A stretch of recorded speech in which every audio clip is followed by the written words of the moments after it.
Narito na ang mga trending na kwento sa mundo ng social media. Aspin dad na nag-viral dahil sa mensahe nito sa kanyang fur baby. Habang nasa ospital, kinaantigan, DSWD, nagabot din ng tulong. Netizen na nakihiram ng inumin sa hindi niya kakilala para ipang story sa social media, kinaaliwan online. Free hug na handog na magina sa finish line ng Pride March sa Pampanga, kinaantigan ng netizens. Human LGBT Pride flag isinagawa sa Mexico City.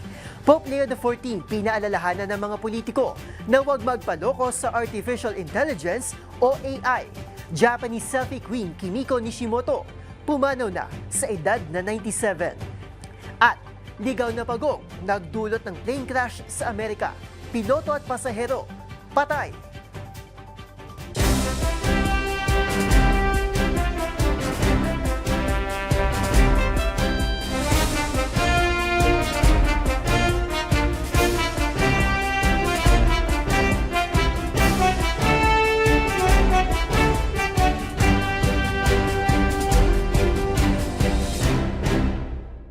Iba't ibang mga nagva-viral na kwento na naman ng ating pag-uusapan. Mga trending sa social media na tiyak hindi lang nakakaaliw, kundi maring kapulutan din ng aral at kuminsan ay makabagbag damdamin din. Kasama ang buong pwersa ng DZRH TV, ito ang TNVS, Trending and Viral Show. Nakandang kumpletuhin ang buong kwento. Masaya, malungkot o isyong pambayan man yan, sagot na namin ng inyong tanghalian. Ako po ang inyong lingkod, Arnold Herrera ng DZRH TV, una sa Pilipinas, una sa Pilipino.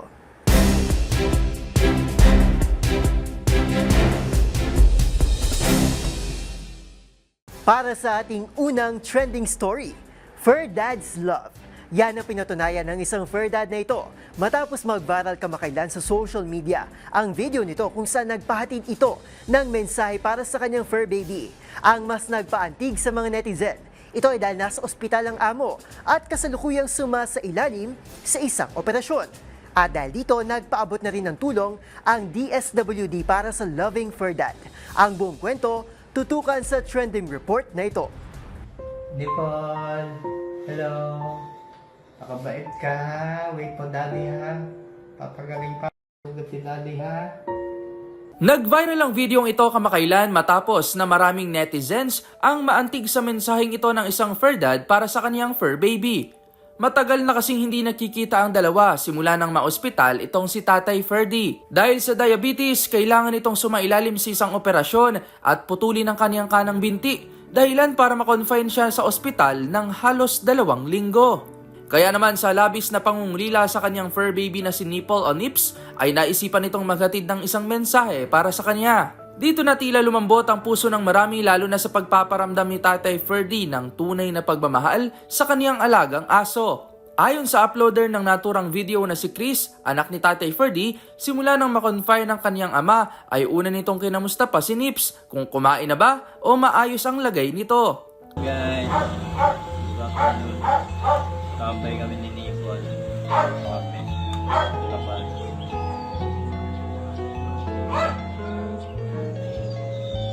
Nagkakilala umano ang dalawa noon pang pandemic sa dating pinagtatrabahuhan ni Tatay Ferdy kung saan inampon niya ito at naging kasakasama habang malayo sa pamilya. Simula noon ay parang naging anak na ang turing ni Tatay Ferdy kay Nips kung kaya ganun na lamang ang pag-aalala niya dito. Dahil sa kalagayan ni Tatay Ferdy, nangailangan ito ng malaking halaga upang matustusan ang lahat ng kanilang mga bayarin. Kung kaya, ilang netizens rin ang nagpaabot ng tulong at suporta. Kabilang na nga sa nagabot ng tulong ay ang Department of Social Welfare and Development o DSWD. Ayon sa kagawaran, nakita nila ang pangangailangan ni Tatay Ferdy na magkaroon ng prosthesis o artificial na paa matapos itong maputulan. Nakipag-ugnayan na rin sila sa anak nito upang mabatid kung ano pa ang pwedeng maitulong ng kagawaran sa ilalim ng DSWD Assistance to Individuals in Crisis Situation o AICS program. Kasunod niyan, tiniyak rin ng DSWD na magpapatuloy ang tulong kay Tatay Ferdy upang matugunan ang kaniyang mga pangangailangang medikal hanggang sa makabalik ito sa normal nitong pamumuhay. Para sa DZRH TV, ito si Rovic Manuel, una sa Pilipinas, una sa Pilipino.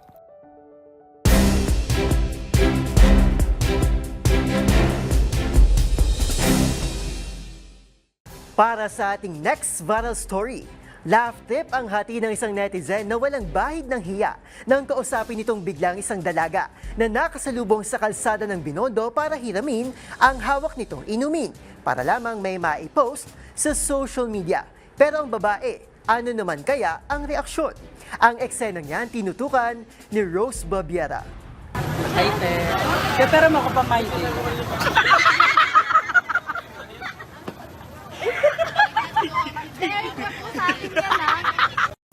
Bumaha ng laugh react sa post ng isang netizen laman ng video kung saan siya nakiusap sa isang dalaga na hindi niya naman kilala kung pwede niyang hiramin ang hawak nitong inumin para siya ay may maipost sa kanyang My Day. Sa video na ito ni John Paul, kinukuhanan siya ng kaibigan na mistulang namamasyal sa kahabaan ng Binondo sa Maynila. Nang bigla na lang siyang lumapit sa isang babae na nakasalubong niya lang sa daan. Bumati muna ito ng hi at saka diretsahang nakiusap sa dalaga at nagpaalam kung maaari niya bang mahiram saglit ang hawak nitong inumin at i-post sa kanyang social media. Wala namang pag-aalin lang ang inabot ng babayang inumin na agad na kinuha ni John Paul at saka kinuna ng litrato. Itinaas niya pa ito kagaya ng mga karaniwang shot na ipinopost sa My Day kung saan nakafocus sa pagkain o inumin ang larawan habang nasa background ang lokasyon kung saan ito nabili. Agad naman niya itong ibinalik sa dalaga at saka nagtawanan ang dalawa. Halos hindi naman makapaniwala ang mga netizen sa eksenang natunghayan. Marami ang natuwa na kung paano daw agaran at ayon pa sa isa, buong puso na inabot ng babae ang inumin sa hindi niya rin kilala. Na nireplyan naman ni John Paul na mabait daw kasi ito.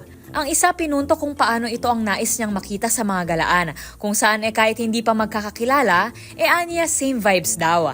Marami naman ang hindi napigilang ihambing ang tawa ng uploader na si John Paul sa yumaong sikat na vlogger na si Lloyd Cadena na marami ang napatawa at napasaya bilang komedyante noong ito ay nabubuhay pa.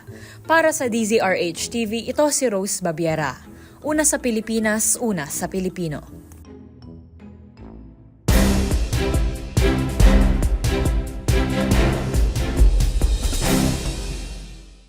Sa ating next trending story, maraming netizens ang na-touch sa warm moment na ito ng mag-ina sa isinagawang Pride March sa Pampanga ngayong ginugunita ang Pride Month.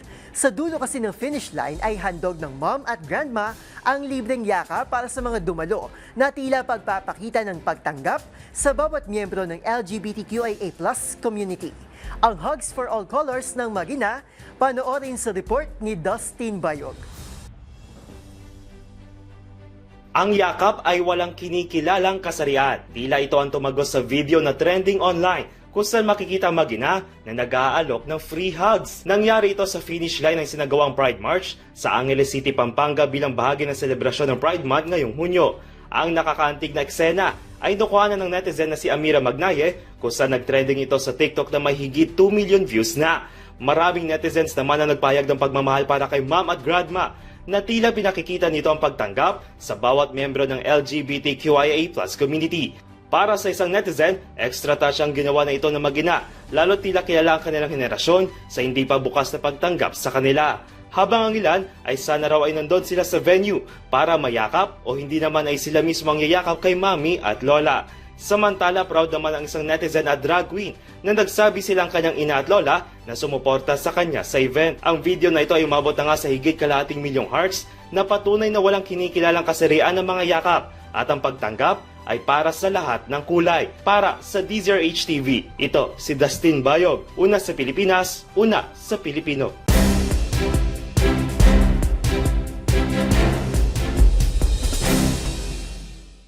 Sa ating sunod na istorya na may kinalaman pa rin ngayong Pride Month. At bilang paggunita nga ng Pride Month ngayong June, nagsama-sama ang ilang miyembro ng LGBTQIA+ community sa Mexico City. At sa gitna ng Zocalo Square, sinubukan nilang mabuo ang largest human LGBT pride flag sa mundo. Silipin ng kanilang makulay na pagkakaisa sa trending report ni Angelica Cosme. Mula red, orange, yellow, green, blue at violet. Bumuo ng malaking pride flag ng magsama-sama ang mga miyembro ng LGBTQIA+ community sa Mexico City. Ginanap ito sa Zocalo Square nitong linggo, 22 ng Hunyo, bilang bahagi ng kanilang pagdiriwang ng Pride Month. Layo ng dumalong LGBT community members and allies na makabuo ng largest pride flag sa mundo, suot ang colored shirts with matching colored umbrellas. Ayon naman kay Mexico City Mayor Clara Brugada, sa kanilang syudad, love is love and it is respected, celebrated, protected, and cared for, ang mensaheng nais parating ng isinagawang human flag. This year, diversity without borders, justice, resistance, and unity ang kanilang slogan sa Mexico City Pride Parade na inasahang dadaluhan ng libu-libong miyembro ng LGBT community sa June 28. Samantala, dito nga sa Pinas, kasado na rin sa Sabado ang Pride March and Festival na Love Laban 2025 sa University of the Philippines, Diliman. Para sa DZRH TV, ito si Angelica Cosme, una sa Pilipinas, una sa Pilipino.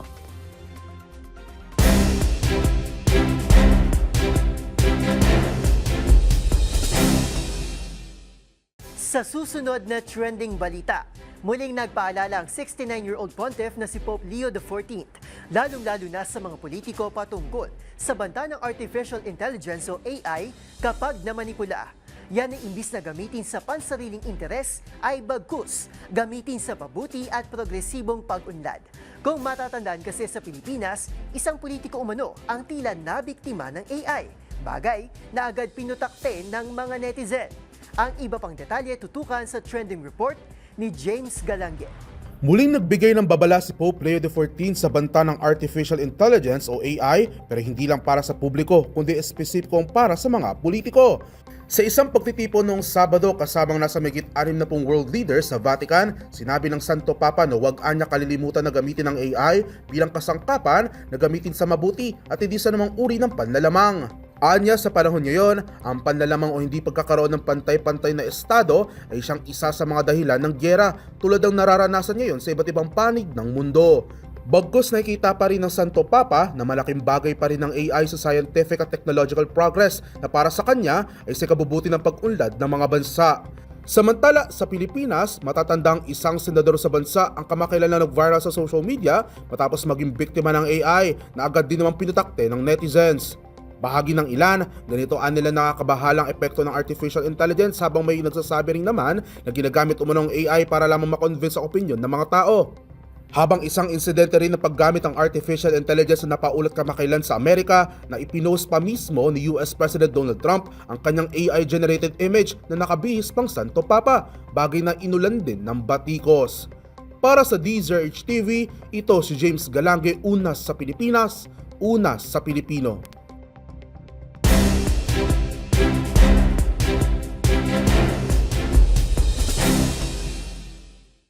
Sa ating next trending story, pumanaw na ang tinaguriang selfie queen mula Japan na si Kimiko Nishimoto na sumikat sa Instagram dahil sa kanyang malikhain at nakatutuwang mga self-portrait.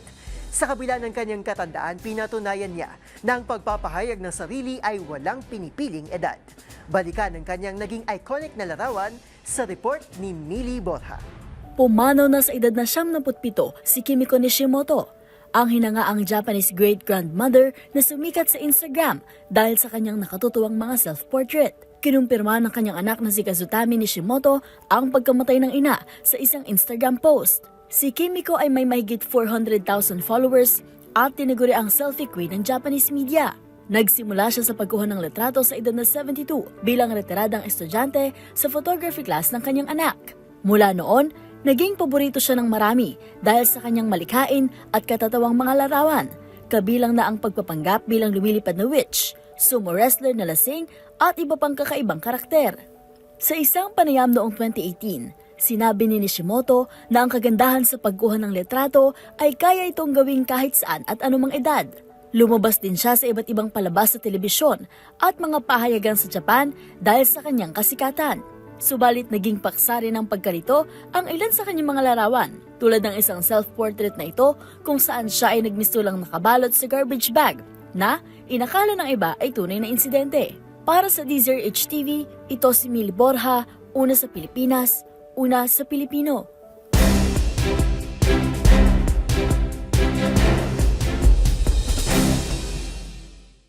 At para sa ating huling trending balita, buhay para sa isa pang buhay. nang dahil sa pagong na naligaw sa runway ng isang paliparan sa Amerika. Trahedyang sinapit ng isang piloto at sakay nitong pasahero. Ang eroplano bumagsak sa tangka nitong pag-iwas sa naturang animal. Alamin ang detalye ng aksidente sa aking report. Nang dahil sa isang pagong, nag-crash ang isang maliit na eroplano sa Amerika. Insidenteng kumitil sa buhay ng piloto nang sakay nitong pasahero at ikinasugat ng isa pa. Batay sa paunang report ng National Transportation Safety Board, bumagsak ang Universal Stinson 108 airplane unit sa tangkang pag-iwas sa isang ligaw na pagong na namataan sa runway ng paliparan. Ayon sa Unicom operator, nasa bandang 1,400 feet nang mag-touchdown ng eroplano bago ikinambyo ng piloto ang manibela upang ilaga ng hayop. Pansamantalang nawala sa kanyang line of sight ang eroplano bago mapansing umuuga na ang pakpak ng unit nang subukan muli nitong mag-take off sa runway. Kwento ng isang saksi, bigla na lang umanong naglaho ang eroplano sa magubat na bahagi ng runway bago narinig ang isang malakas na tunog na sinundan ng pagsiklab ng apoy sa crash site. Dito na natuklasang bumagsak ang eroplano sa kaliwang bahagi nito habang ang kanang pakpak ay natagpo ang nakatiklop patalikod. Nagpapatuloy ang investigasyon ng NTSB at Federal Aviation Administration kaugnay ng insidente. Para sa DZRH TV, ito si Arnold Herrera. Una sa Pilipinas, una sa Pilipino.